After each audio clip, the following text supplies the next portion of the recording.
the US-UK trade agreement comes into effect, opportunity to export at 10% tariff. Finally, the long-awaited UK and US tariff reduction agreement has come into effect. With this agreement in force, British car manufacturers now gain special access to the world's largest consumer market with unique advantages.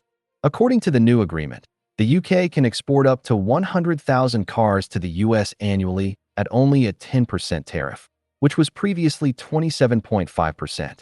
Additionally, the US has completely withdrawn all import duties imposed on the UK's aerospace industry. According to a report by the British media outlet BBC, in exchange for this agreement, the UK has cancelled the existing 19% tariff on US ethanol imports. Alongside, the import quota for beef has been increased to 13,000 tons. As a result, up to 1.4 billion liters of US ethanol can now enter Britain duty-free. However, the country's bioethanol industry organizations are complaining that this decision will harm their domestic production. Dear viewers, if you like this news, please like it and share your comments in the comment box. British Prime Minister Keir Starmer has called this agreement, finalized at the G7 summit this month, historic. He said, "This will protect several important industries for our economy."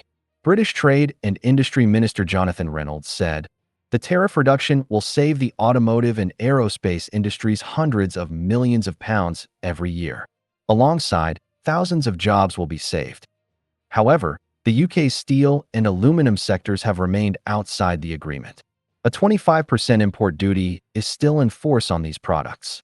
There is concern that this rate could double to 50% if no agreement is reached by July 9th. US President Donald Trump has already indicated that he has no plans to extend this deadline. It should be noted that in April of this year, President Trump imposed retaliatory tariffs on products from almost all countries.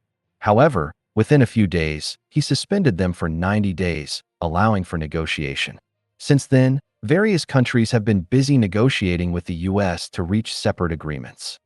Meanwhile, despite announcing the cancellation of talks with Canada, the country's Ministry of Finance has stated that they have withdrawn the digital services tax to push trade negotiations forward again. Trade between the US and Canada exceeded $900 billion in 2024. Additionally, Thailand is also preparing for discussions with the US in hopes of a tariff reduction agreement. The country's Commerce Minister, Pichai Niripthathan, has stated that they will negotiate to reduce tariffs on Thai products in the US market from 36% to 10%.